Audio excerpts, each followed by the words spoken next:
Boa noite, pessoal que está nos acompanhando aqui nessa transmissão ao vivo. Eu estou aqui com o professor Igor Macieira.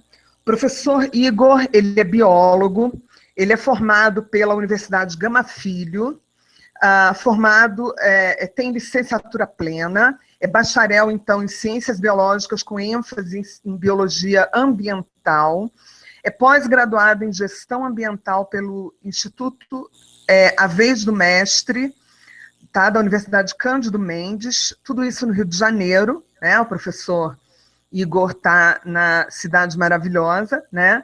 E ele é membro da equipe Fake Climate, do professor Ricardo Felício, da USP, que tem um trabalho longo, vanguardista, né? E que atualmente já é bastante conhecido, sobre a questão de aquecimento global, camada de ozônio e todas essas questões climáticas que são divulgadas, né, pelo painel internacional do clima, por exemplo, e ele faz uma discussão alternativa às versões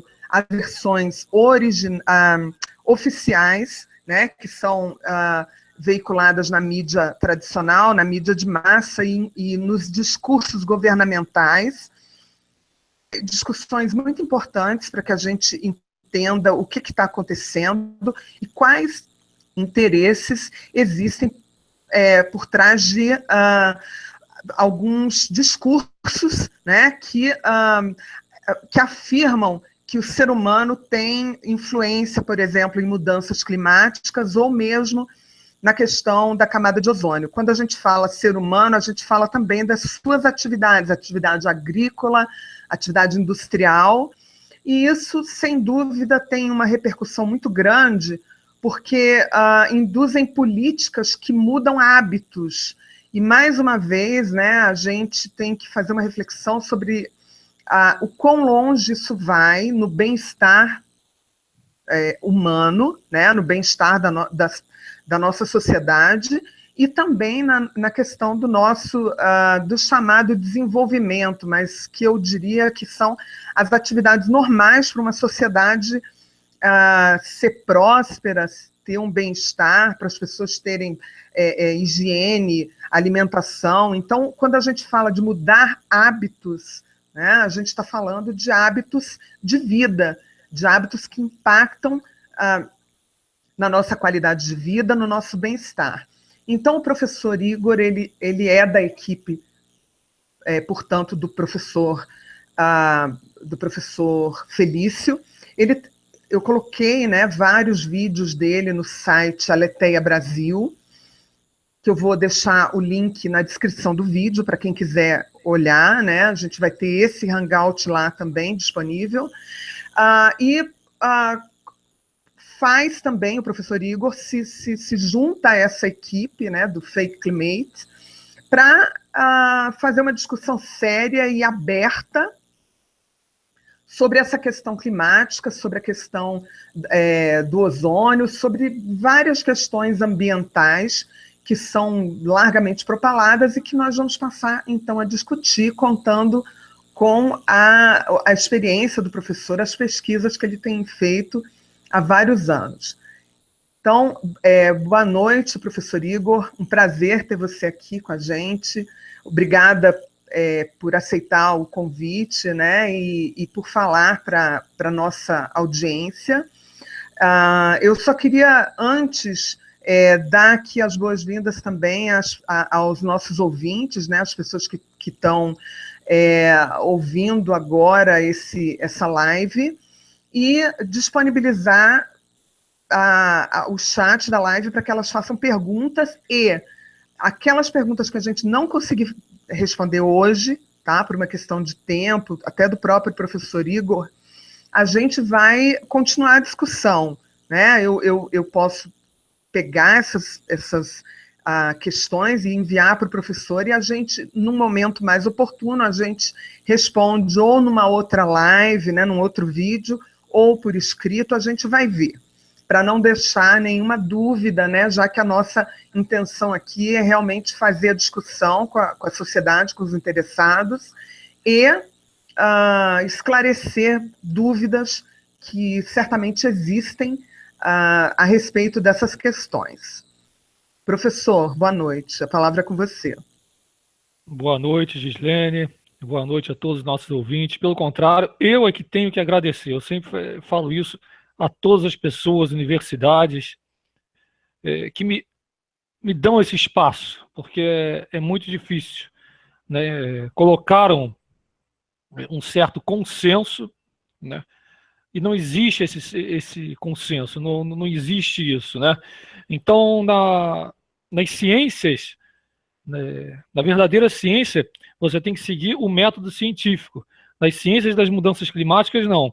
Você pega uma coisa que é conhecida, transforma isso num caos para eu ganhar cada vez mais dinheiro, né? E como é que cada vez eu vou ganhar mais dinheiro com isso? É o que vai ser apresentado nesse vídeo ao vivo, nesse Hangout, a respeito dos clorofluorcarbonos, que são os chamados CF6, né? Que até um tempinho atrás, eles não eram o demônio da sociedade, e passaram a ser, assim como o CO2, que é o gás carbônico, né? É muito parecido a história de todos os dois, sabe, o Gislene? É muito parecido mesmo.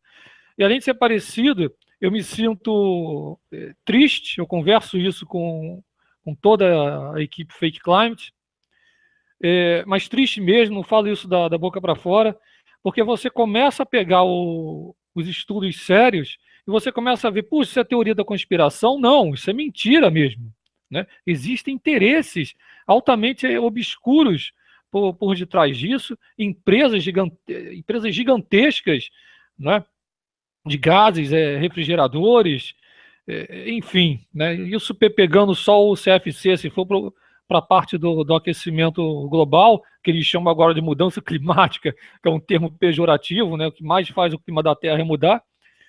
Mas vou tentar esclarecer, no que estiver na minha alçada, mandar um abraço para o professor Tiago Maia, que está assistindo a gente, o grande físico Tiago Maia, que é da equipe Fake Climate, vai estar aí também para dar um apoio, está assistindo.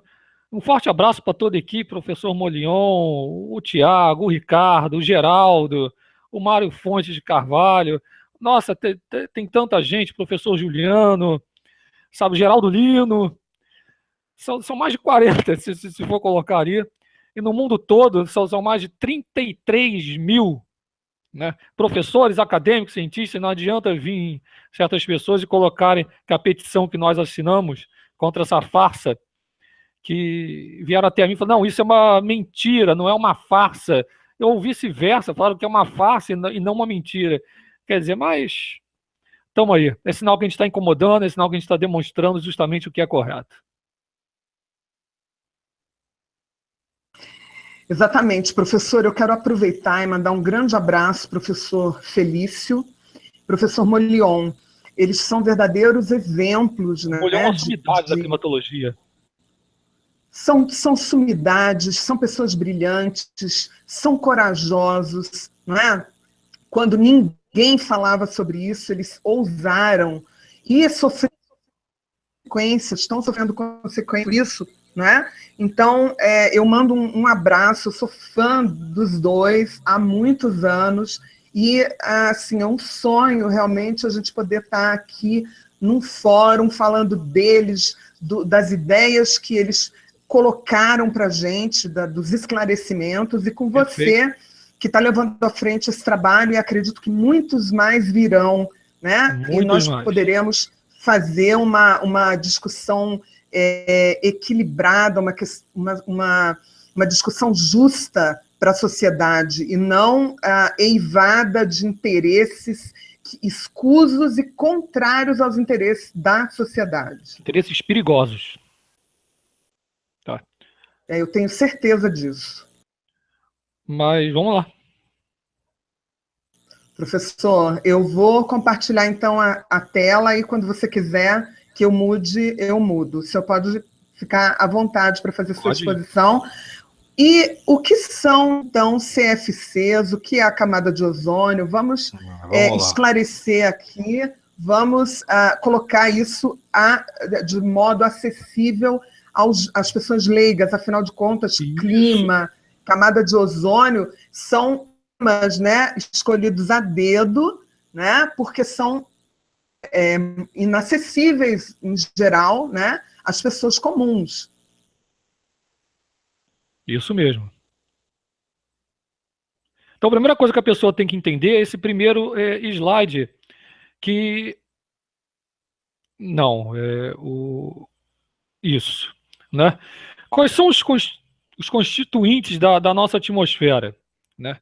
Em primeiro lugar, CF6 são os clorofluorcarbonos, né? É um gás inerte, não poluente, tá? Formado, né? Não está aparecendo ali, tá dando erro. Agora sim. É um gás inerte, não poluente, formado por três oxigênios, para você leigo entender. Aí forma o A3, tá? 3 oxigênios atômicos, tá certo? Mas antes disso, eu vou passar isso em outros slides, mas antes disso, o primeiro slide que demonstra quais são os constituintes da nossa atmosfera. Quais são os constituintes? Quais são os principais constituintes da nossa atmosfera, para quem está em casa entender? Em primeiro lugar, está o nitrogênio. Está o nitrogênio, com mais de 70%. 70. Tá? Depois vem o oxigênio, com 21%, o argônio, com 0,93%, e os gases traços. Né? Já pegando um ganchinho, o CO2 está dentro desses gases traços. Estou falando de todo o CO2 do planeta Terra. Agora, puxa, professor, então o oxigênio faz parte da nossa atmosfera em 21%. Então, grande parte da nossa atmosfera é formada pelo nitrogênio, 78%. Sim. Sim. Isso tudo, isso que eu estou mostrando agora, tá?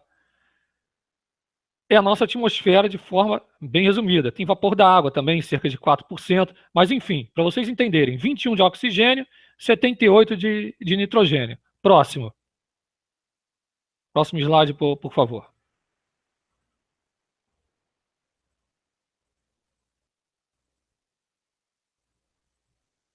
Cadê? Sim, já abriu? Não? Abriu, é isso daí mesmo. Então, tá ali o oxigênio atômico, que é altamente reativo. Nós temos o O2, que é o oxigênio molecular, que é estável, e nós temos o A3, que justamente é o ozônio, que é altamente instável e muito reativo. Notem, olha só. O ozônio, gente, ele tem uma meia-vida muito curta. A meia-vida dele é mais ou menos de 30 minutos a 24 horas, ou seja, ele não dura absolutamente nada, né? Poxa, professor, mas se ele não dura absolutamente nada, por que estão fazendo essa histeria toda? Será que é uma histeria? Ou será que fizeram um caos ambiental com os CF6, alegando que eles destroem essa suposta camada de ozônio? Existe essa camada na nossa querida atmosfera ou não? Né? Então, essas são perguntas que ficam, às vezes, na cabeça de todos, inclusive do público leigo, e que nós vamos ver mais a seguir. Pode passar a próxima imagem, por gentileza. Então, nós temos um buraco, olha que termo feio, buraco, camada ou histeria. Eu já vou adiantando que nós não temos buraco nenhum. Tá? O que nós temos é a anomalia do ozônio. É o chamado princípio da anormalidade dentro da normalidade. Também não temos uma camada. O que nós temos são nuvens ozônicas. Tá? Eu vou demonstrar isso tudo. E foi criado, infelizmente, uma histeria, né? Novamente um caos ambiental. Então vamos lá. Nós temos moléculas de oxigênio que são fotoassociadas rendendo 2 oxigênios atômicos. Isso é um processo lento. O O3, que é o ozônio, e o oxigênio atômico, eles são continuamente interconvertidos, pois o ultravioleta B, lá do nosso solzinho, ele mesmo, ele quebra o oxigênio, ele quebra esse ozônio, ele quebra o O3. E o oxigênio atômico reage com o oxigênio molecular. Isso ocorre de forma rápida. Depois, 3. Este processo converte o ultravioleta B em infravermelho termal, que aquece a estratosfera. Sendo que esse O3 ele é perdido, ele pode ser perdido, ou seja, ele pode ser, vamos dizer assim, quebrado pela reação com oxigênio atômico ou pela reação com o próprio O3. Isso de forma mútua. Sendo que essas reações com gases traços, como o cloro, que eles dizem, ocorre com CFC, é lento. É um processo lento. E será que ele existe? Será que isso já foi comprovado cientificamente? Ou ficaram somente só em hipóteses, modelos, ou coisas fraudulentas e obscuras? Pode passar o próximo, por favor. Próximo slide. Então vamos lá. Vocês já devem ter aprendido isso lá no ensino fundamental, ensino médio, enfim. As camadas da atmosfera. Gente, nós temos a troposfera, nós temos entre a troposfera ali um pouco mais acima a tropopausa, depois vem a estratosfera, mesosfera, termosfera e exosfera. Isso de forma bem simplista que eu estou colocando, para vocês entenderem. Ali coloca capa de ozono, né? Camada de ozônio, né? Novamente eu pergunto, puxa, eu falou de nuvens ozônicas. Fiquei curioso, fique curioso mesmo. Atente para o lado, troposfera, 12 quilômetros de altitude, um pouco mais acima a estratosfera, 50 quilômetros de altitude. Tá? Vamos ficar entre a troposfera e a estratosfera, certo? O que acontece nisso daí?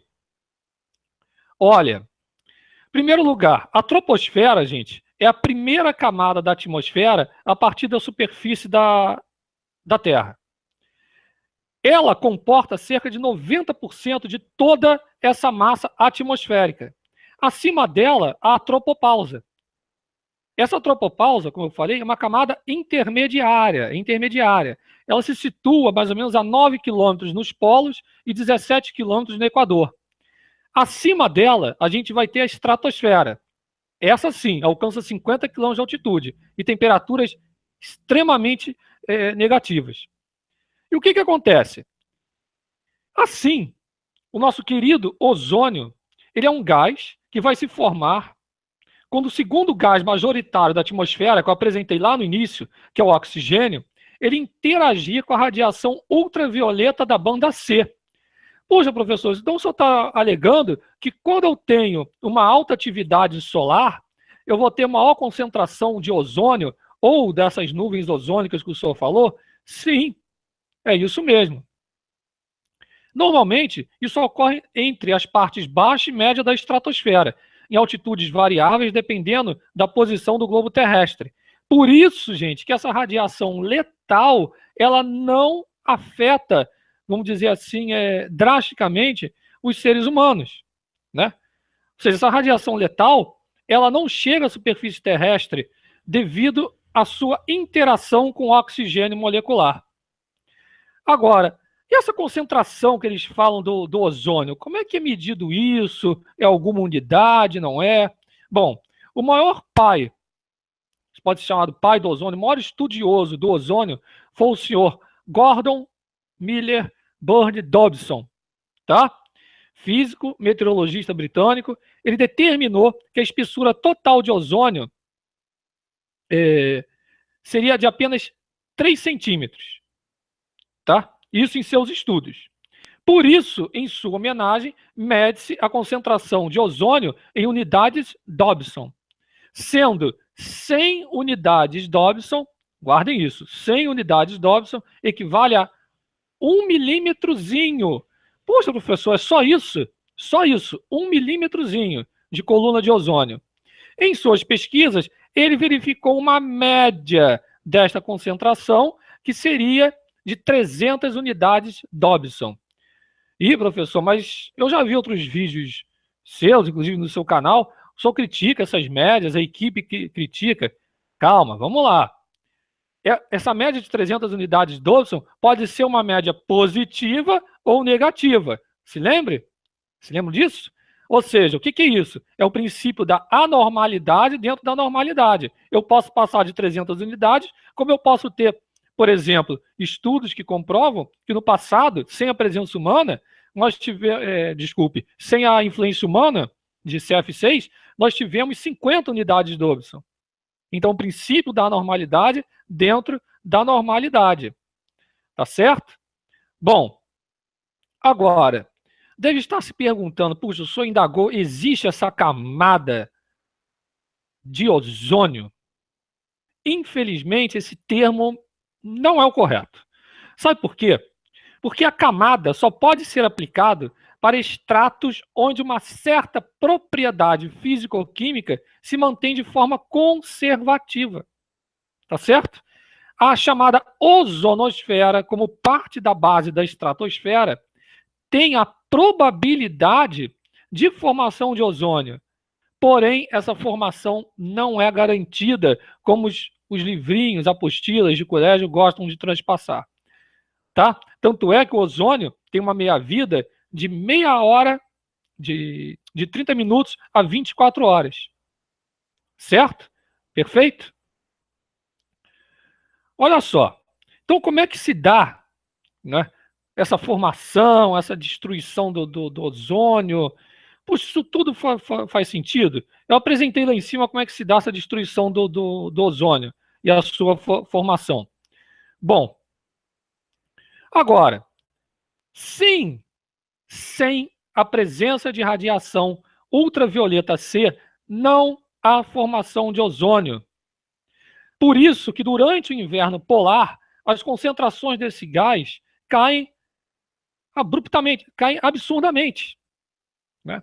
Além disso, nós temos presença de correntes de jato, isso na Antártida, e isso pega todo ao redor da Antártida, essas correntes de jato, que atingem velocidades de mais de 200 km por hora e que isolam essa base da estratosfera polar da estratosfera das latitudes médias, dificultando as trocas do ar rarefeito nessas altitudes superiores, né?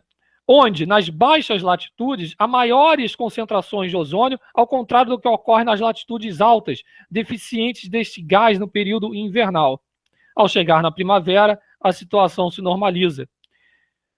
Poxa, professor, ficou meio confuso? Dá para melhorar isso? Claro que dá. Não é por acaso, né? É proposital que os alardes sobre a tal anomalia do ozônio, né, ou como eles gostam de chamar, buraco, acontece em setembro, quando essas diferenças entre a zona polar e as latitudes médias se evidencia. Em anos de atividade solar reduzida, as concentrações de ozônio se tornam ainda mais baixas sobre a Antártida. Mas você está se perguntando, puxa, mas isso ocorre mais na Antártida ou ocorre no mundo todo? Não, isso ocorre no mundo todo, mas é mais evidenciado na Antártida. E tem o porquê.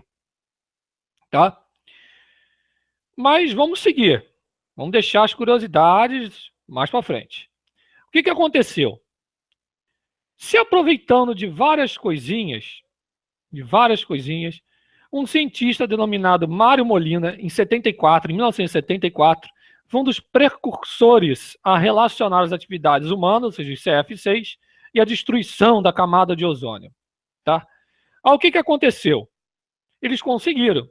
Aí, em 77, pressões de ambientalistas conseguiram proibir o uso dos CF6 para que não fossem usados em produtos essenciais nos Estados Unidos. Mais tarde, isso seguiu para o Canadá, Noruega, Suécia. Tá? Aí, em 85, se estabeleceu a Convenção de Viena para a proteção da camada de ozônio.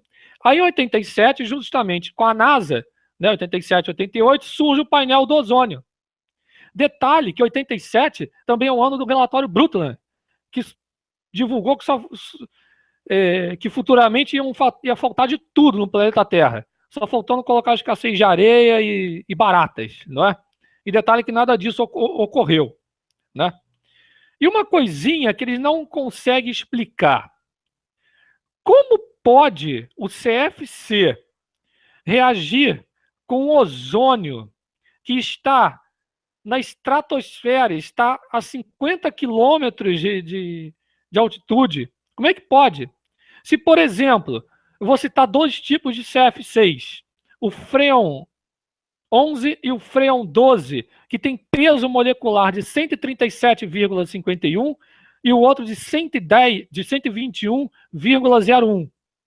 Como pode, né, eles atingirem lá em cima, para vocês entenderem, se eles são 4,66 e 4,10 vezes mais pesados do que o ar? Como pode isso?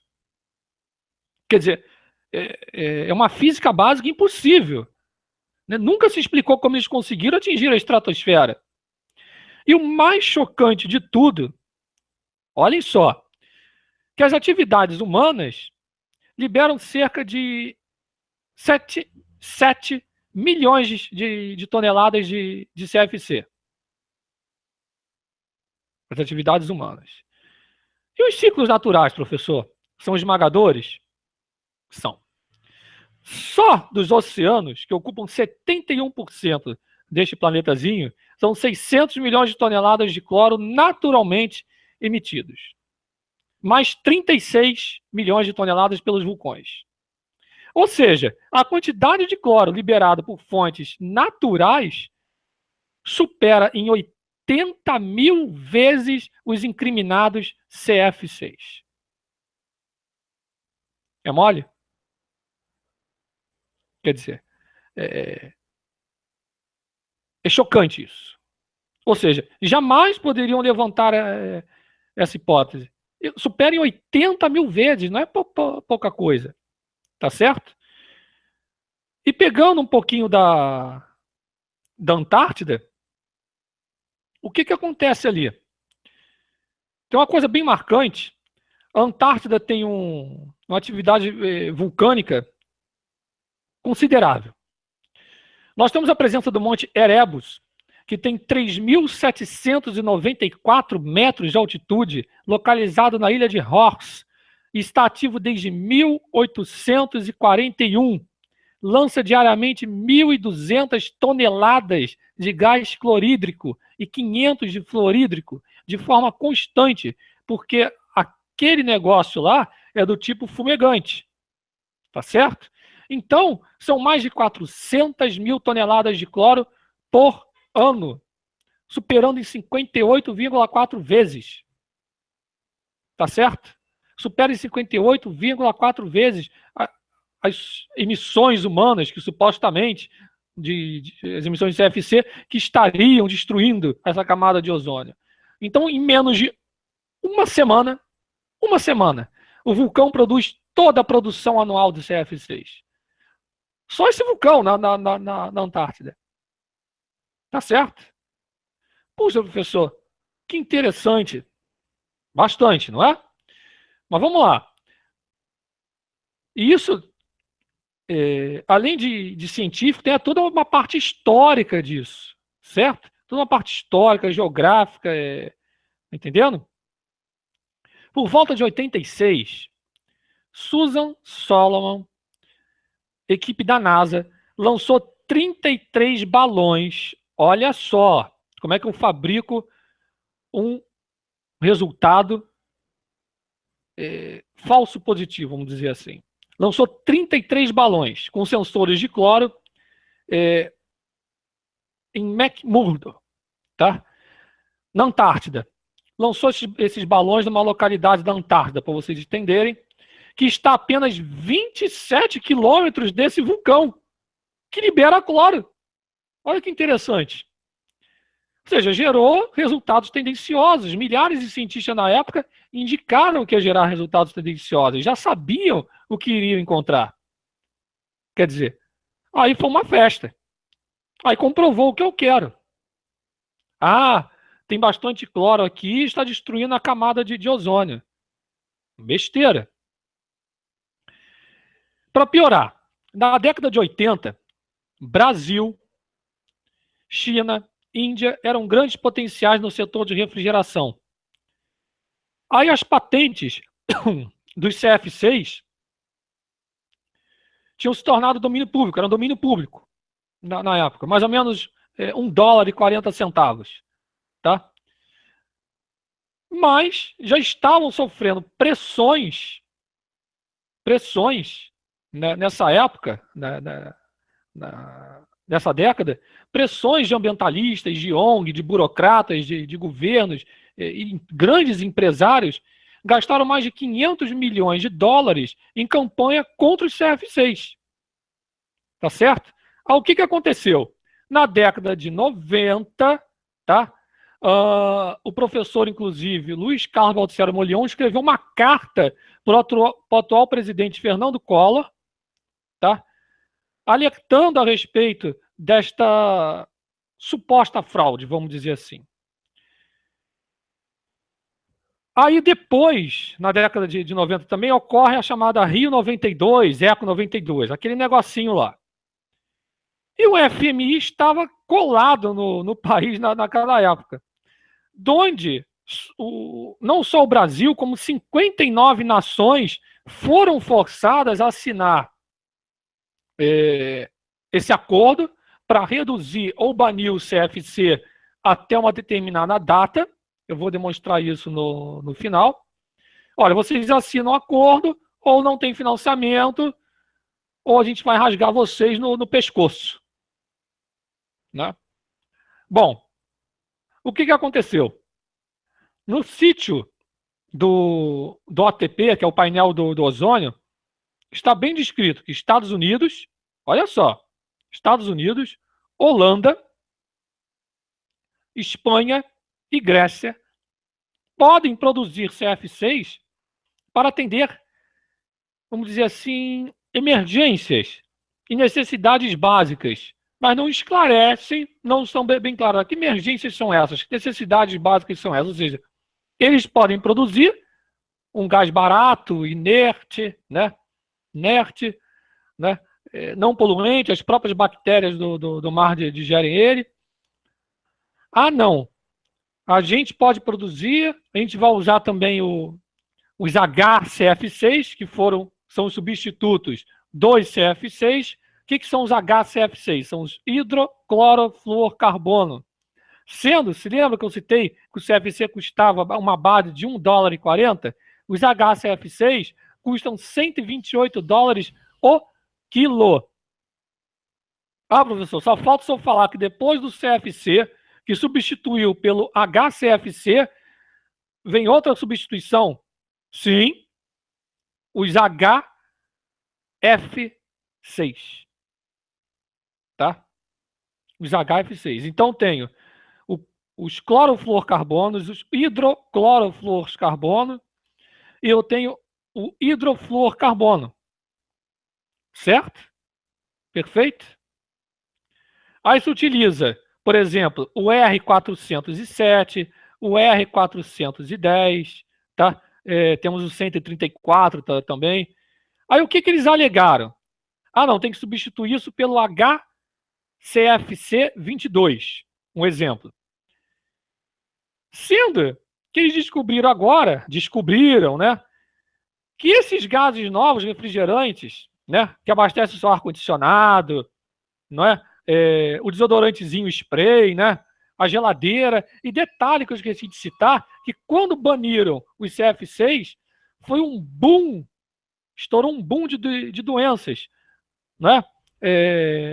Principalmente doenças bacterianas, né, porque os alimentos estragavam.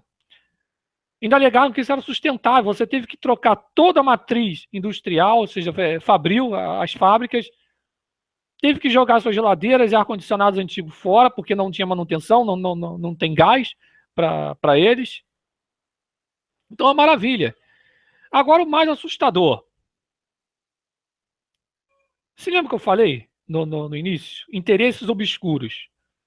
Eles alegam agora que esses novos gases refrigerantes são 14 mil vezes mais potente gás de efeito estufa que o gás carbônico, ou seja, 14 vezes mais potente do que o CO2 para causar aquecimento global. Olha que maravilha! Olha só. Não é uma grande negociata?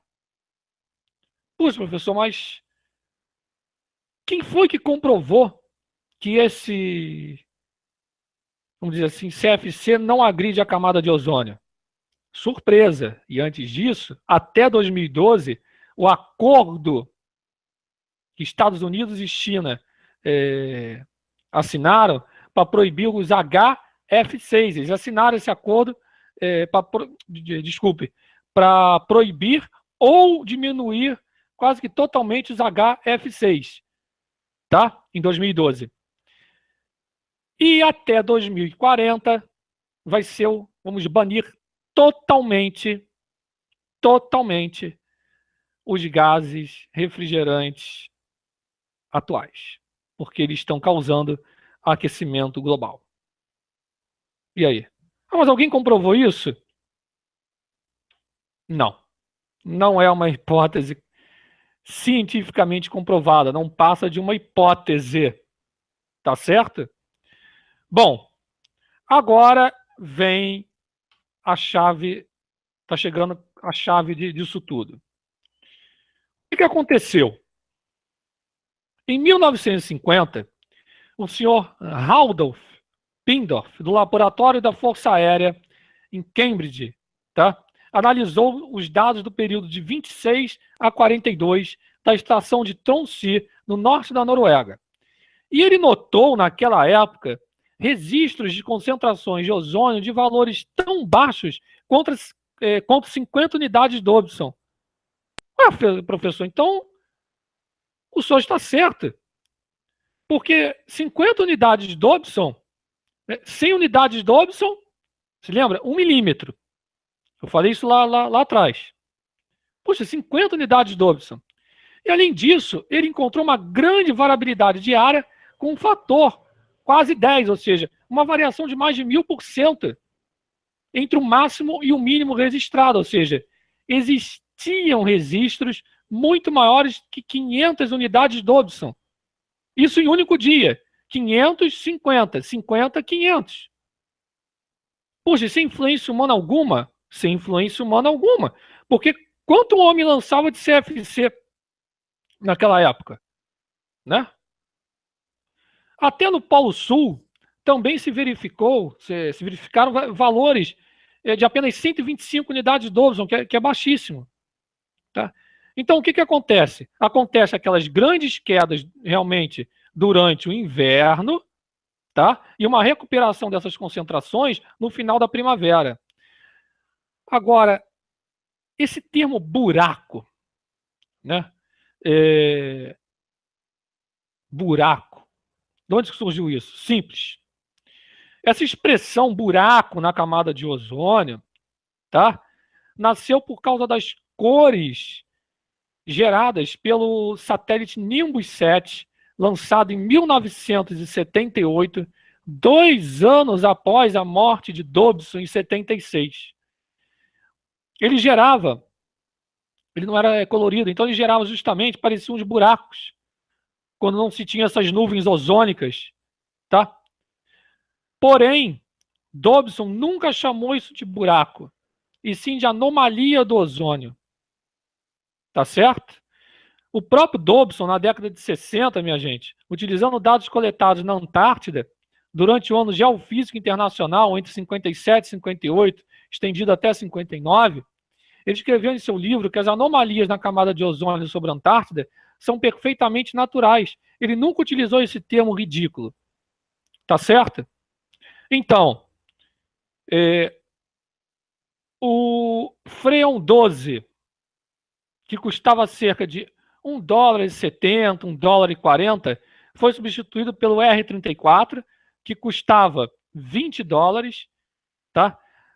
Empresas como DuPont, a ICI, a Totten, tá? fora outras que não vou citar, apoiaram essa farsa, tá certo? E a previsão de retirada dos CF6 praticamente acabou. Olha que surpresa. Acabaram os CF6. Os HCF6 2030, como eu falei, 2040, tá certo? E o objetivo final será manter apenas os HF6. Tá certo? Por enquanto. E daqui a pouco já descobrem outro, alegando que está causando mais aquecimento global. Perfeito? Eu vou agora pedir para passar justamente o último slide.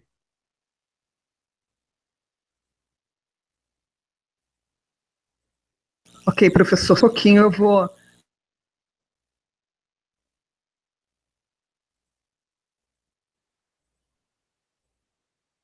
Está demorando um pouquinho para carregar o slide.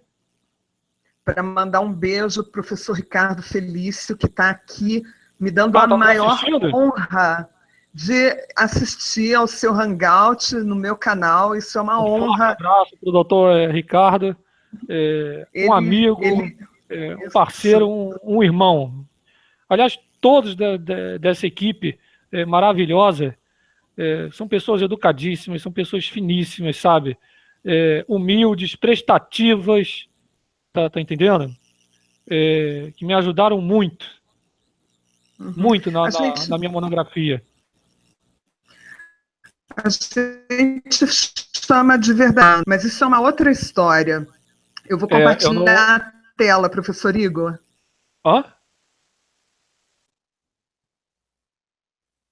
Conseguiu compartilhar, não?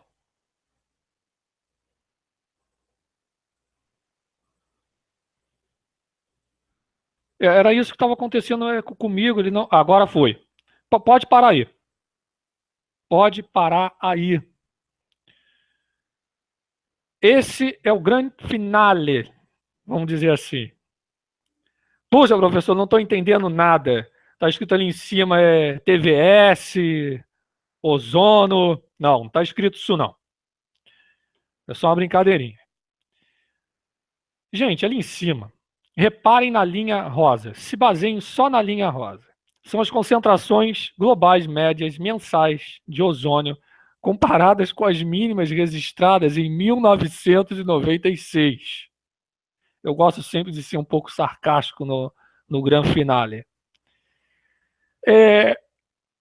Aí comparem. Não sou eu que estou falando isso não, tá? A imagem de baixo ali, com essas explosões solares, isso é do ciclo 23 solar, tá? Imagem do Solar Science, da NASA, tá? Da NASA. Não estou falando do Instituto Goddard, não, do GIAS, tá? É da NASA, Solar Science, tá? Não estou falando do GIS em geral, não. Aí tá lá. Pois, professor, continuo sem entender. Vou melhorar. Notem que a atividade solar em 1996 estava baixíssima, não é? Linha rosa, baixíssima. Professor, concentração de ozônio baixíssima, né? Perfeito. Professor, então quem comanda essa formação de ozônio, como o senhor falou, se eu não tiver ultravioleta C, não tenho formação de ozônio. Perfeito. Resumindo, se você entendeu isso, você entendeu tudo, né? Aí notem o pico que eu tenho em 98, a partir de 98 até 2000, um pico de atividade solar, por causa do Super El Niño. E notem que a atividade solar cresceu, o ozônio também cresce. A atividade solar decresceu, o ozônio decresce. Que maravilha! Mas os caras querem correlacionar isso com atividade antrópica? É isso mesmo? Depois dessa mini aula, vamos dizer assim, desmascarando isso perfeitamente. Perfeitamente. Dá um cliquezinho para abrir um negócio aí, Gislene? Isso, só isso.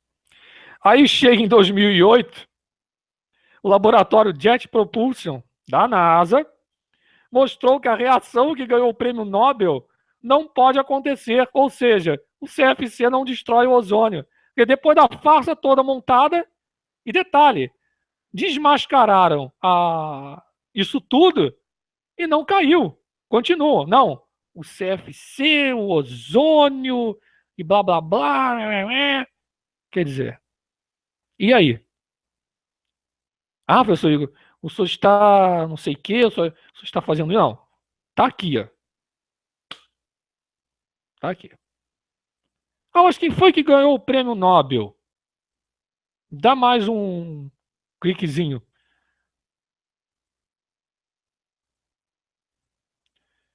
O senhor Mostafa Toba. Estamos frente ao maior perigo que a humanidade já enfrentou.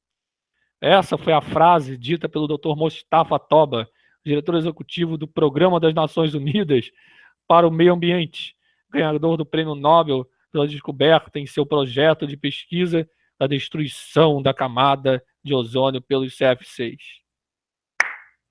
E aí? E aí? A farsa caiu. Ele devolveu o dinheiro? Ele ganhou dinheiro quando ganha o prêmio Nobel. Não, hoje em dia você dá prêmio Nobel para o Gore, para todo mundo, né? É... Gente, qual é a conclusão disso tudo? Muito simples.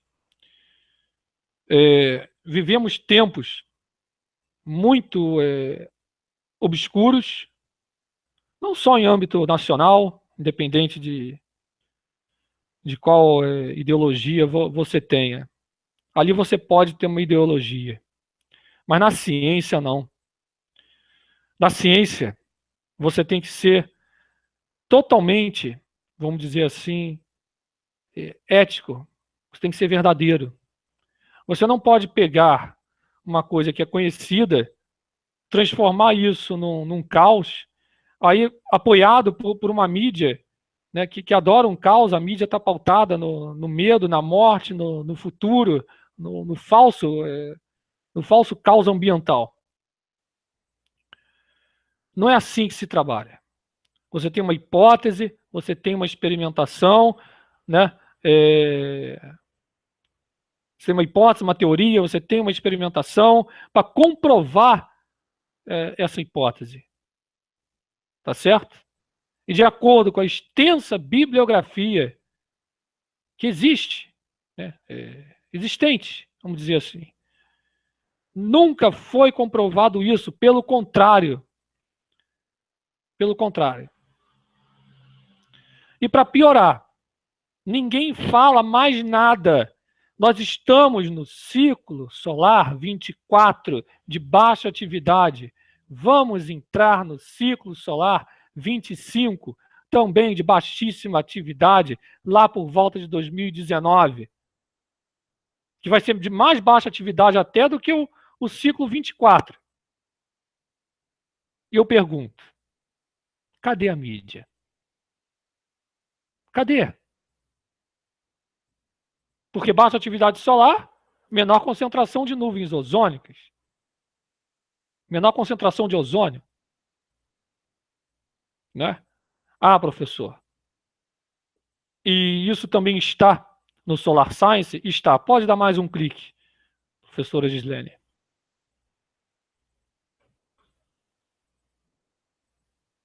Vamos ver se vai abrir.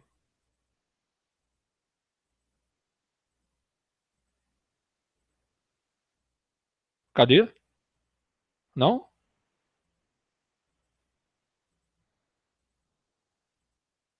Tem uma última imagem dentro desse slide.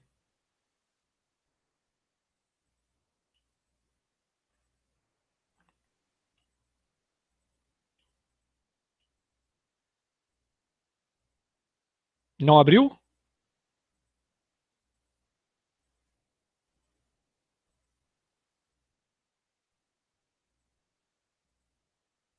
Ué.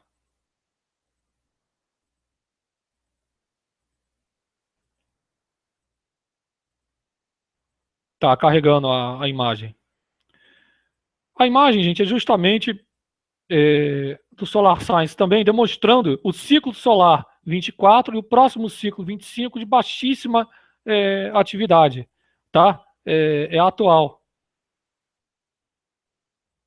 Caiu.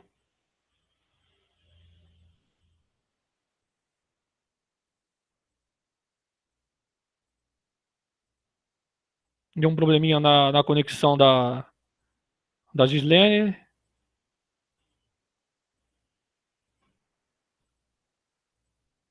Esperar o retorno. Deve ter sido excesso de CF6.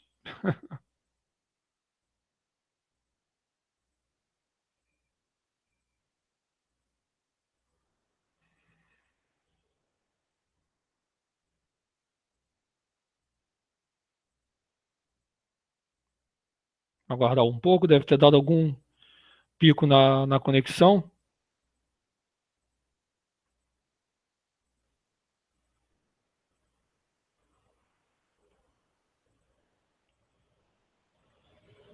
Então, gente, justamente, enquanto estou esperando voltar ali, justamente isso tudo é o controle da vida, tá? Tudo isso é o controle da vida, tá certo? Da sua vida. Bom, agora... Estou olhando o chat aqui. Espera aí.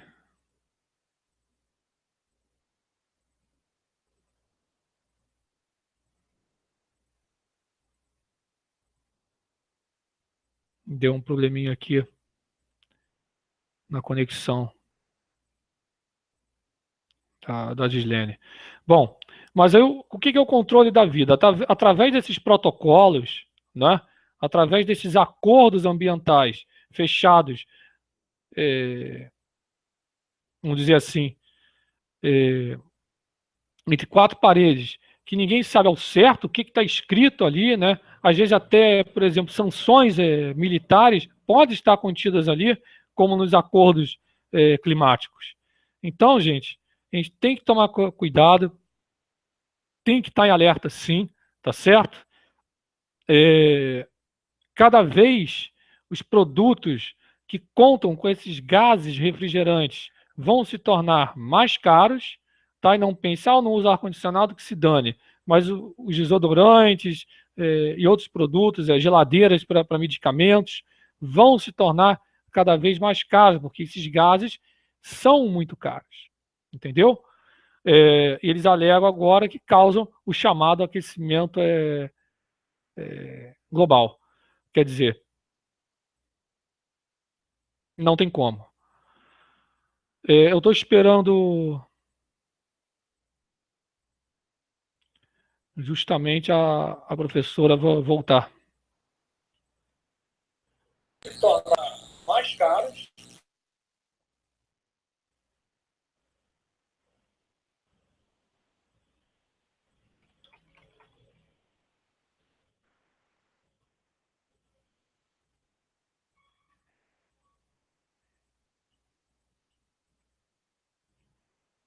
Voltou, professor?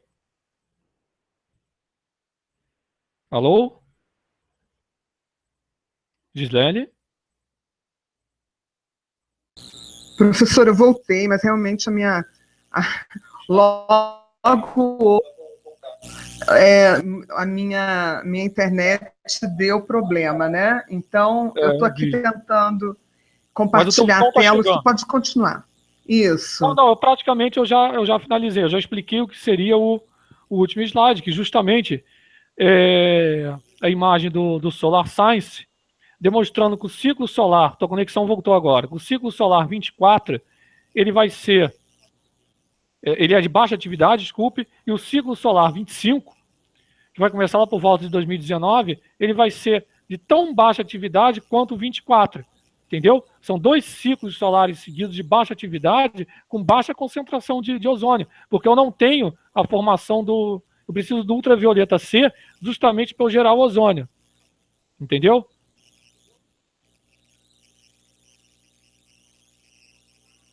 Basicamente é isso. Professor, está aparecendo a tela?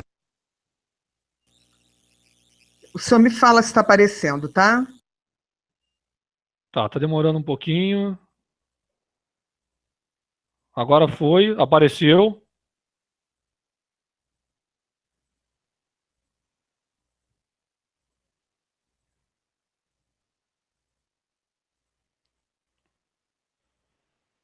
Mas basicamente, para quem está nos ouvindo, para quem está nos assistindo, principalmente, é, é minha função. Eu já expliquei o que seria. Por exemplo, em cima aqui tem a imagem de agosto de 2002. Essa imagem é do Solar Science, pegando a baixa atividade solar de 1996, tá certo? O pico em 1998. Isso é para justamente demonstrar correlação na baixa atividade solar com baixa concentração de ozônio. A imagem que tem que ser aberta é justamente uma imagem igual a essa, sendo que é o ciclo solar 24 e já a projeção do ciclo solar 25, que já está certo que ele vai ser de baixíssima atividade. Essa imagem aí demorou, mas foi para carregar, Gislene. Abriu. Então dá para notar, né, gente? Ó, 1996, olha que show, né? É acreditado, vale a pena esperar. A baixa atividade 96, depois nós tínhamos outra baixa atividade entre 2005 e 2010, um picozinho aqui em 2015 e depois de novo uma baixa atividade a partir de 2015 em diante, que é o ciclo solar 24 e o 25, que vem aí, tá certo? Perfeito, gente. E notem, já pega um ganchinho para aquecimento global. Notem o Super El Niño em 1998. Depois nós tivemos outro El Niño. Foi agora, não sei se foi 2016, acho que foi 2017. Foi em 2016, se eu não me engano, nós tivemos outro El Niño, 2015, 2016, se eu não me engano. Tá? E notem a correlação com a atividade solar. Tá certo? É ele que manda em tudo. Perfeito, minha gente? É isso aí. Professora Gislene, me ouve? Professor, eu ouço e agradeço muito. Infelizmente foi difícil escutá-lo, né? Escutar tudo. Eu estou aqui brigando com essa minha conexão, que justamente hoje resolveu dar esse problema, né? Mas Mas eu eu escutei agradeço bem. muito. E eu queria fazer uma pergunta para começar. Deixa eu dar uma Pode. olhada, depois eu vou dar uma olhada nas perguntas do público, mas Eu não, é isso que o doutor. eu tô querendo ver isso. Tá, Onde então é que eu deixa eu tenho lhe isso? perguntar Aqui? primeiro. Não, aqui é Mas é bate-papo. porque a gente tem uma pessoa que está fazendo moderação, que é a Vera Pinho, está fazendo essa gentileza, e ela deve ter pego as perguntas, eu vou mostrar para você, porque fica muito difícil olhar no chat direto. Eu queria perguntar qual foi o ano do prêmio Nobel desse Dr. Mustafa Toba. O ano.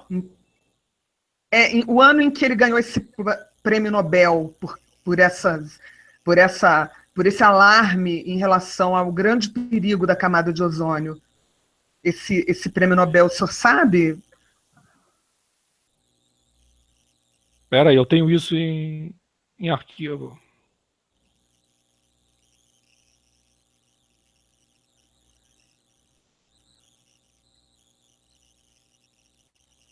Olha, se eu não me engano, eu não estou achando aqui agora.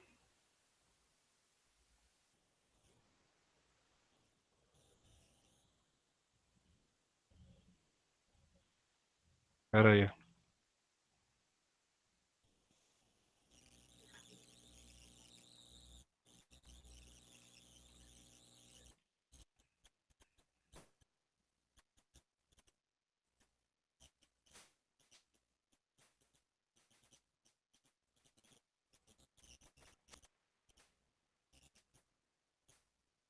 Eu não estou achando aqui. Ó.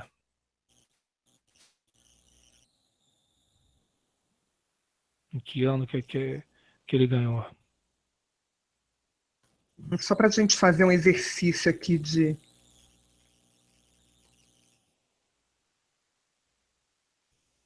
mandar de novo. Eu estou mandando as perguntas, professora, aqui no chat da live. Vou mandar, saíram um pouco bagunçadas.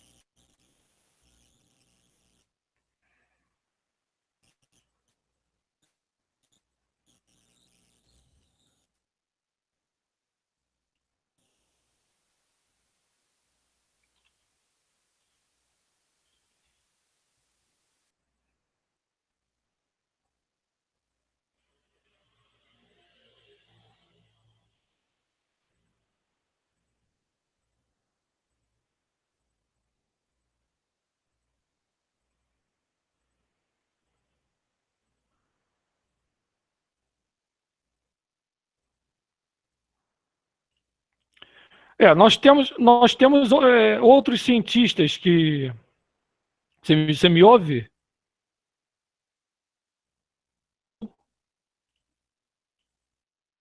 Alô? Pode falar, professor, estou na escuta. Nós tivemos outros cientistas, o Gislene, que ganharam também prêmio Nobel.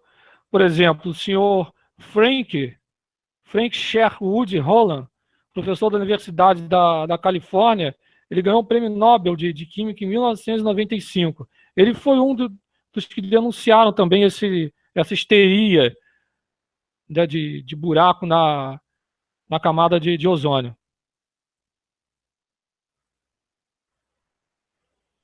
Então, vamos para as coisas. Aqui fazer uma reflexão, provocar reflexão, é que essa história toda surge lá na década de 80, não é?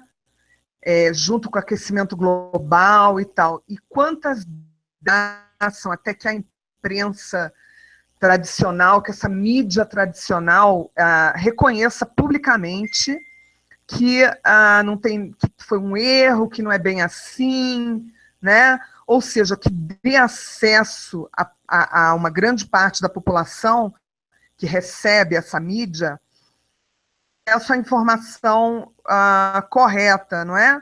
Então, o que acontece? Nesse meio tempo, aqui em Brasília e nos estados e municípios, políticas públicas são feitas em cima desses pressupostos, com a autoridade, com o prestígio que essas afirmações ganham, não é? Então, é necessário que a gente comece a fazer essa reflexão. Aliás, muita gente já está fazendo, né? Eu ouço, inclusive aqui, sem credibilidade, o governo está, a mídia está. Eu acredito que a gente está começando a entender essa estratégia, né, de jogar para ver se cola. Isso acontece em vários setores. O doutor Lair Ribeiro tem denunciado largamente a questão de pressupostos, né, que em relação à saúde humana, que são totalmente errôneos e que são base para que se gastem milhões de reais em compras, por exemplo, de medicamentos, né, no SUS, e tratamentos, e esses tratamentos, esses remédios e esses pressupostos são um engano. Inclusive, o professor Felício, a reflexão, né, ele já nos mostrava as consequências de se adotarem essas afirmações que são divulgadas, que são promovidas entre os técnicos de governo. Isso eu posso falar porque eu trabalho há 25 anos no governo do Distrito Federal na área de meio ambiente. Jovens chamam os técnicos para eventos chiques, né? Viagens internacionais, e convencem, ou convenceram durante muito tempo, da verdade. As coisas são apresentadas em inglês, em alemão, né? Aí tem tradução simultânea, ou seja, é um grande espetáculo, tá, para os técnicos, que se convencem e apoiam, então, ideias, né, salvacionistas destes perigos, que vão falou, impactar nosso estilo de vida, o que é uma consequência que a gente deve se aprofundar, porque tem implicações graves, implicações profundas no nosso futuro, e é o que a gente tem visto, né? Então, queria fazer essa reflexão antes de passar para as perguntas, se você concordar, professor. Não, é isso mesmo. Eu tinha feito até uma conclusãozinha, né? É o controle da vida humana, através desses protocolos, desses tratados, né, desses acordos, que muitas das vezes são feitos a quatro paredes, né? Da maioria das vezes você não tem acesso a isso, somente os burocratas ou pessoas ligadas ao governo que vai ter acesso, né? A opinião pública praticamente já formada pela grande mídia, sensacionalista e que gosta e vive de um caos ambiental.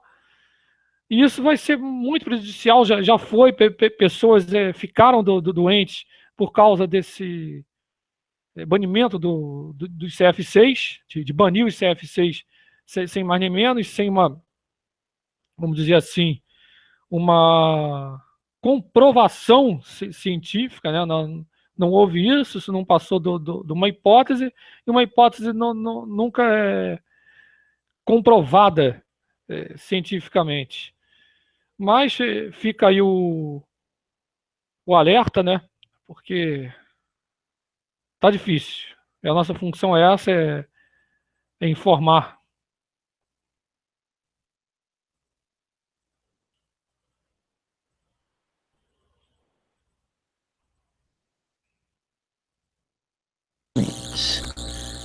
Professora, a minha conexão deu uma congelada, eu não escutei direito, mas eu acho que qual é o real propósito dessa manipulação? A gente vai ter que entrar em assuntos históricos, assuntos de estratégia e de engenharia social, que inclusive o professor Felício tem abordado bastante, com bastante propriedade. Mas, em poucas palavras, é o seguinte: quando você fala de um perigo para alguém, quando você convence com um aparato do porte da mídia mundial, né, aliada de governos, ou vice-versa, não sei quem é aliado de quem, com esses interesses que querem a hegemonia, né, na controle das sociedades, né, quando você causa um alarme, não é, e convence as pessoas de que elas estão em perigo, você consegue fazer com que elas aceitem várias medidas restritivas, medidas que avançam em suas liberdades.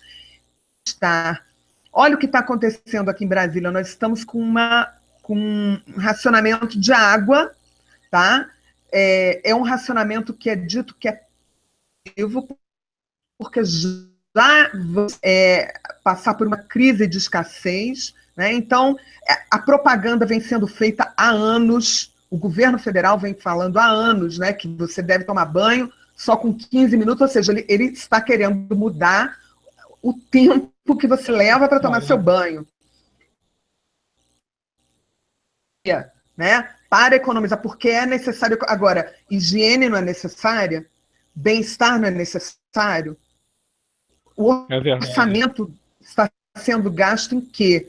Se não é na infraestrutura de captação de água, por exemplo. E mais grave ainda, talvez um assunto que eu traga aqui, e que a sociedade precisa se manifestar, é a questão da cobrança da água. A água é um bem natural, é a mesma coisa que cobrar pelo ar, né? Que você respira. É um bem da terra, ninguém é dono, e ele é necessário para a vida. Então, como que nós estamos aceitando que ele vire um bem vendável, né? Um bem apropriável e que agora vai ser vendido? Você compra se você tiver ou não dinheiro, e dinheiro é algo que está sendo cada vez mais escasso para a população. De você tirar os meios de pagamento da mão da população. São coisas que nós devemos discutir, sim. E a manipulação, viu, Kátia Rubner, você que perguntou, é isso. Você diz que vai cair um meteoro, se isso daí for, né, lembra da propaganda de Hitler? For repetido. Você me ouve? Eu ouço o senhor, mas a minha vendo... conexão está ruim. Eu acho algumas que perguntas eu estou com problemas. Mary, Camelry, acho que é isso. Camelry, é isso? Isso. O que está causando estas irregularidades do Sol? Não é irregularidade, vamos lá. Essas mudanças no Sol justamente são os ciclos solares, ciclos de Gleisberg, por exemplo. Nós temos ciclos de 11 anos, ciclos de 90 anos, ciclos de 150, 1.000, 1.500 anos no Sol. Esses ciclos que eu estou falando, o ciclo 24 e o ciclo 25, são ciclos de mais ou menos 11 anos, que já é muito bem conhecido, eles sabem disso. Ou seja, são ciclos de baixíssima atividade, tanto 24 como 25. Professor, por que eles fazem essa manipulação toda? Porque eles precisam que sejamos tratados feito gado, deve ser mais ou menos isso. Em primeiro lugar, isso está rendendo muito dinheiro, tá? Principalmente, essa história toda começou, Alex Santos, essa historinha toda começou com o pessoal que trabalhava na Guerra Fria, com modelagem naquela época, já com projeções e previsões, aí surgem os partidozinhos ambientais, e assim vai. Partidos ambientais, ONGs, etc., empresas, né? Inclusive empresas, pessoal que fala, é financiado pela indústria do petróleo, empresas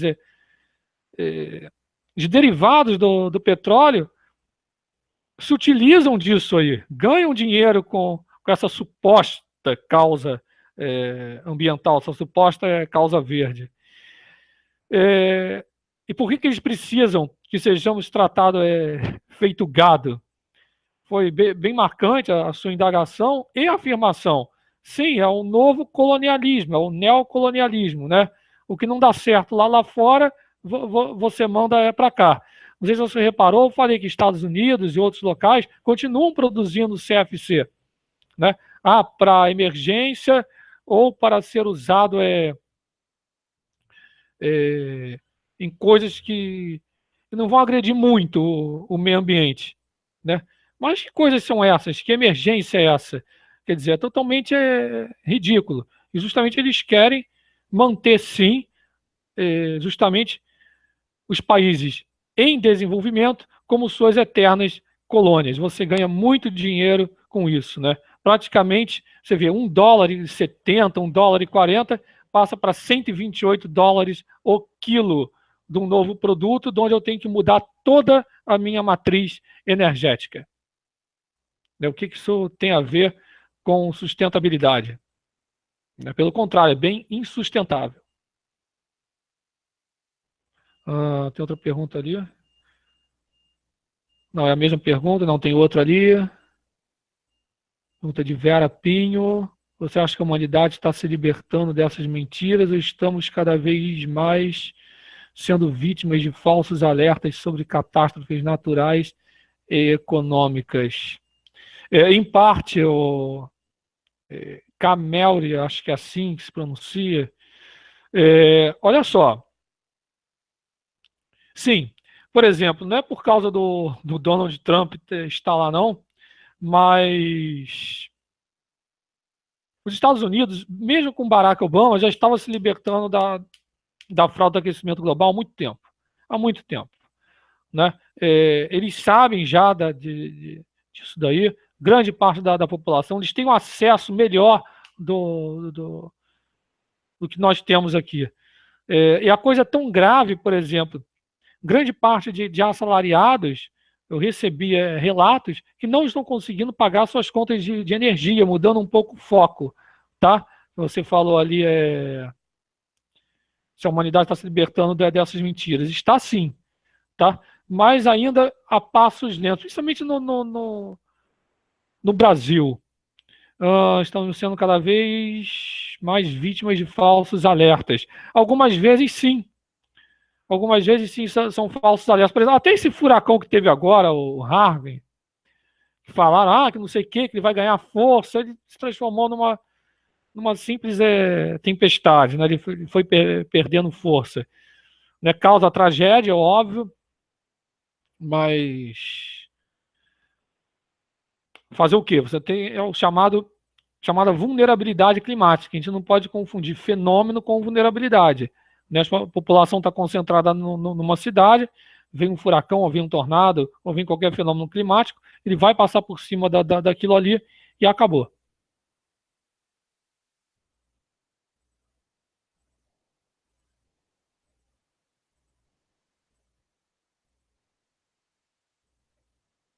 que mais?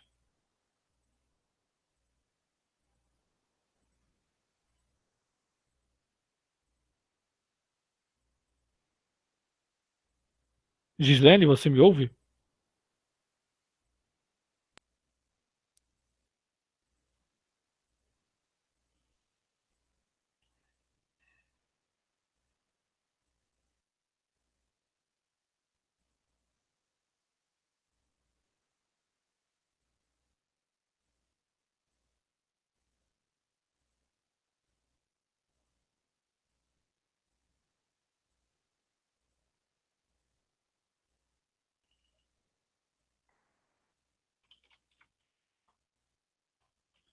Alô?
Alô, você me ouve?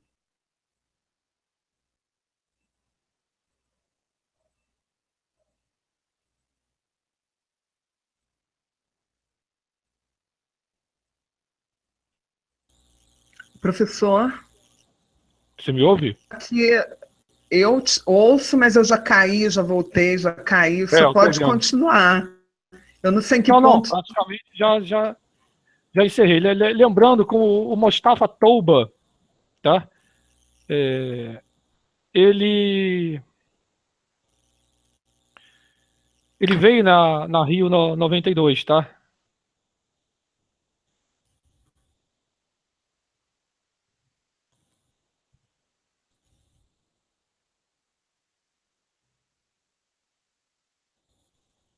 Pergunta aí sobre essa questão. Ele veio na Rio 92, ou chamada Eco 92.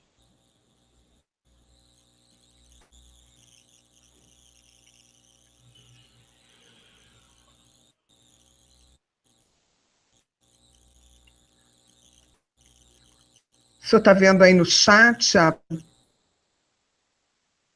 Vamos lá. interno? Você diz o chat no YouTube.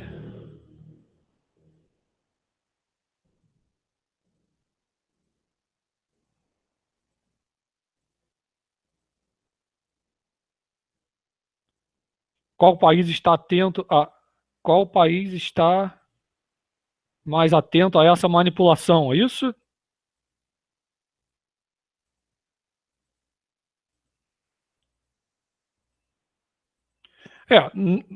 Na atualidade, né, agora os Estados Unidos, eles estão mais atentos a isso daí, né, que o presidente lá agora não está dando mais esse mole.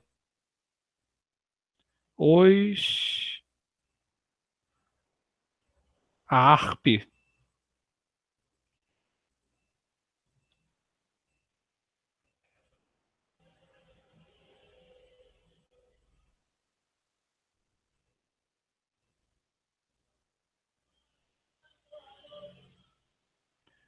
Olha, eu desconheço isso, que a ARP vai estar influenciando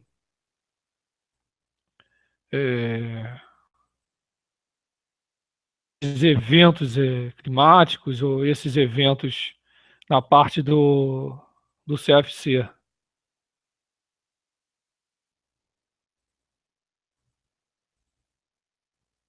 Não, não.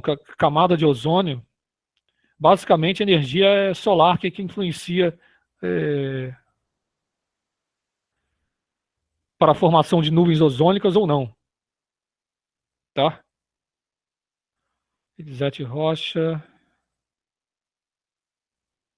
Rastros químicos.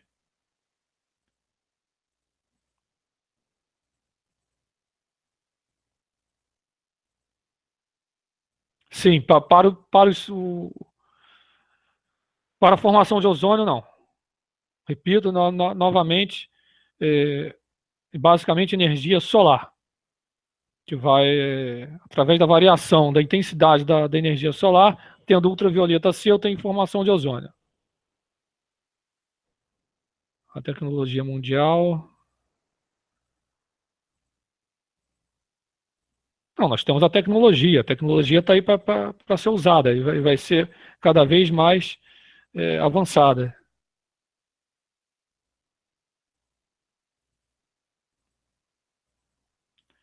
Então, respondendo a pergunta onde conseguir essas informações verdadeiras, neste mar de mentiras, tudo bem. Nós temos o sítio Fake Climate, né, que é o Fake Climate. Vou colocar aqui para vocês. Tá? É o fakeclimate.com, www.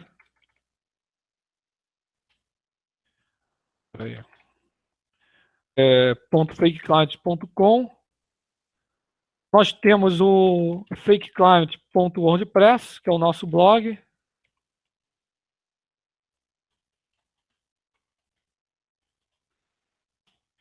Nós temos um outro muito bom, não está mais ativo, mas eu recomendo, tá? Que é o Terrorismo Climático. Tá? Vocês podem acessar. Nós temos o Sandy Carioca, nós temos o blog do Thiago Maia, né? Só vocês jogarem blog do Thiago Maia. Vocês têm também o canal no YouTube, tá? O canal.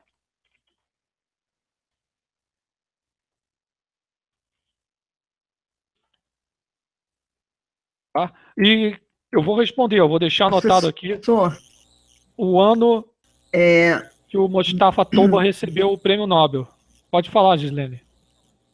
Não, é só para avisar para a audiência que eu vou deixar esses links que você está indicando na descrição do vídeo, e que no site Aletheia Brasil eu fiz um apanhado, né? A gente aborda esse assunto da questão climática, ele é de muita importância, né, nas nossas discussões e importância para a sociedade.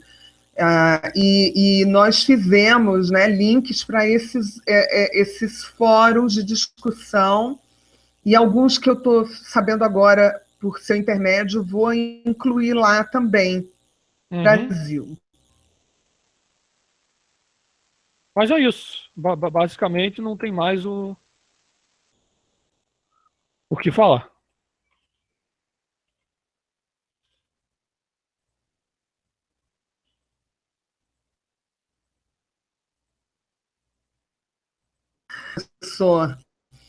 Professor Thiago, muito obrigada pela sua participação. Fiquei muito feliz. O senhor trouxe isso aqui para a nossa audiência, né, o que foi realmente uma honra, e eu fico muito feliz da gente estar inaugurando essa discussão aqui, tá? A sua aula foi muito interessante, extremamente relevante que a gente traga, né, nesse fórum que é livre e que vai ficar disponível, né, para a sociedade, né? Essas informações que nós possamos, inclusive os técnicos de governo, né, que estejam porventura, que venham a nos escutar, busquem se informar nas fontes alternativas àquelas consideradas oficiais, porque isso é importante para a nossa atividade. Nós tenhamos argumentos na hora que os dirigentes da vez querem nos convencer ou estão praticamente esperando uma obediência cega, não é? Estarem com servidores públicos que estejam devidamente informados e capacitados, inclusive, para colaborar com esses dirigentes, mostrando, né, que aquilo em que eles estão acreditando não é bem assim, e que todos encontrem viáveis, né, e que não submetam a sociedade a pagar um preço desnecessário Vamos lá, num planeta que é abundante. Só um adendo rápido, Gislene. Eu estou vendo aqui os artigos, tá? Eu falei do cientista Roland, né? Se lembra? Falei do Mustafa Tauba. Tem o Molina também. Então eles dividiram o prêmio Nobel em 1995, tá? Tá respondido. Não, obrigada, professor. Eu não sou muito bom, né? São tantas datas que me enrolam. Eu também não sou boa para guardar essas datas, não. Mas eu sabia que era lá, né, no meio da década de 90. De lá para cá, quantas medidas foram introduzidas, tá, que vão impactar, que já estão impactando na nossa qualidade de vida. E as setores, né, e a sociedade tem que começar a se perguntar se é isso que nós queremos. Esse sistema que nós queremos que dite as regras da nossa vida. Só para finalizar, que a gente já está há mais de 1h30. Só para finalizar, Gislene, você falou perfeito, que dite as nossas vidas. É quebra de soberania nacional, tá? Então, quando Trump lá, falando que ele é maluco, etc., não, ele está preservando a soberania, vamos dizer assim, local. Eu gosto muito de utilizar esse termo local. Né? Soberania local, soberania do seu país. Isso mesmo, isso. Professor Igor. Eu concordo com você. Nesse ponto, realmente... não sou a favor de destruição, não, tá? Porque vão começar a martelar de novo a mesma historinha, tá rindo? Começar a levar porrada a favor de destruição, desmatamento. Não é isso, não. Estou demonstrando justamente, gente, a farsa, demonstrando o que está por detrás disso. E ninguém devolveu o prêmiozinho Nobel que ganhou, não, tá? Nem o seu Algore. Né? Nem o Molina, nem o Algore, nem o Roland, nem o Touba, nem o Turbante, nem ninguém. Afinal de contas, esse pessoal adora dinheiro, né? Mais do que qualquer coisa, tá demonstrado. Mas é isso. Exatamente, é isso mesmo. Professor, então acho que a gente pode, né? Eu agradeço muito e gostaria que o senhor voltasse. Com certeza. A gente aqui, quem sabe possa participar também, que a gente possa trazê-lo junto com você, né, para a gente formar realmente um fórum sobre esse assunto para, como eu falei, colocar informações consistentes à disposição da sociedade, inclusive dos técnicos do governo, para que eles tenham uma fonte de informação e que a gente possa fazer o nosso trabalho, né? E que em algum momento a gente possa pensar também numa mudança do jogo em si, né? Porque essa máquina e é assim, né? Professor, então eu muito agradecida. Agradeço a Vera Pinho, ela ajudou as perguntas. Beijo.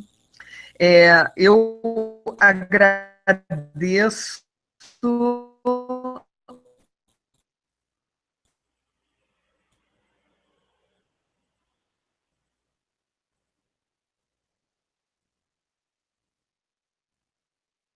Deixa eu olhar aqui. Ao Alessandro,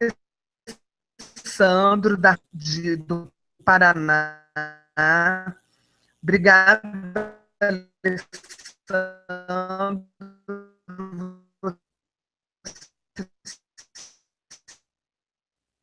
Tem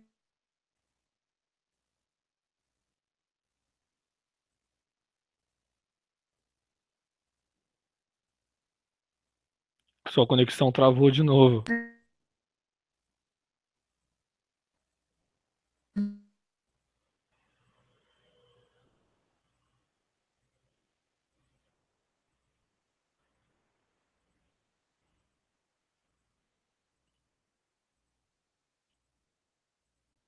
ligado aqui nos temas.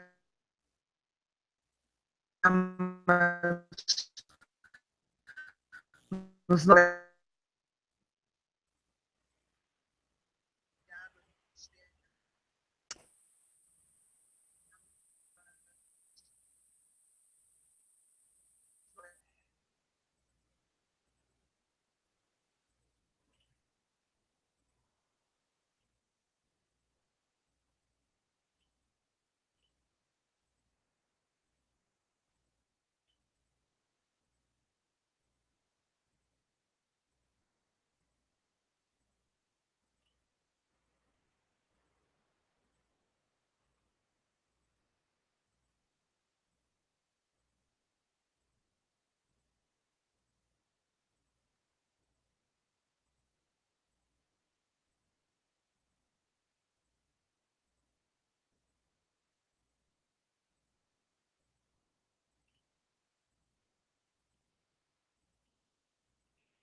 Boa noite, professor. Meu nome é Vera Pinho. A Gislene caiu novamente e ela pediu para você, por gentileza, encerrar o Hangout. Tudo bem. Gente, eu estou encerrando, tá? Uma boa noite a todos que acompanharam até aqui. Eu agradeço a companhia de todos. Agradeço as perguntas, tá certo? Estamos aí, pesquisem, indaguem. É essa a minha função como professor, gerar o senso crítico. Forte abraço a todos.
Realmente, a Sagitário Zerinha nada. O professor Igor já saiu, ou seja, esse fechamento foi totalmente aleatório. Eu caí, só consegui voltar agora. Um beijo a todos, muito obrigada pela audiência e vamos continuar discutindo esses assuntos de fronteira. Beijo, obrigada, professor Felício, que esteve aqui, né? Uma grande alegria. Vamos ver se a gente consegue fazer outros hangouts e trazê-lo também. Um beijo a todos, uma boa